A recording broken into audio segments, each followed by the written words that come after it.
পশ্চিমবঙ্গে double engine, এবার কেন্দ্রের মতো রাজ্যেও স্বচ্ছতা অভিযান। যত্রতত্র আবর্জনা ফেলা যাবে না, প্রথমে সচেতন করব, পরে জরিমানা। যেখানে সেখানে আবর্জনা ফেলা যাবে না, 3 মাস সচেতন করব।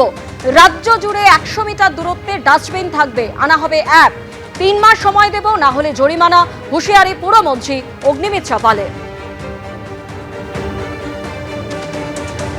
আমি 3 মাস মানুষকে বলার চেষ্টা করব, বোঝাবার চেষ্টা করব, টিমওয়ার্ক হিসেবে কাজ করব, যাতে স্কুল কলেজ এবং আমরা বড়রা রাস্তায় যাতে নোংরা না ফেলি। আমরা এই ব্যবস্থা শুরু করব, অ্যালার্ট অ্যাওয়ারনেস করা। 3 মাস বাদে কিন্তু আমি ফাইন শুরু করব।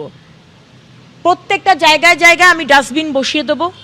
সারা পশ্চিমবঙ্গে আমি জায়গায় জায়গায় 100 মিটারের দূরত্বে আমি ডাস্টবিন বসাবো এই 3 মাসে।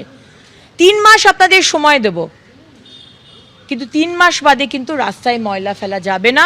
যদি আপনারা ফেলেন, সেটা চিপস হোক, ডাব হোক, আর থুতু হোক, আর পানের পিক হোক, 3 মাস বাদে কিন্তু ফাইন করা হবে। সারা রাজ্যে হবে, কারণ এটা কি বললাম যে স্বচ্ছ অ্যাপ এবং যে কোনো জিনিস আমাদের শহরকে সুন্দর রাখার জন্য। আমরা সিঙ্গাপুরে গেলে খুব ভদ্র, আমরা কিচ্ছু করি না।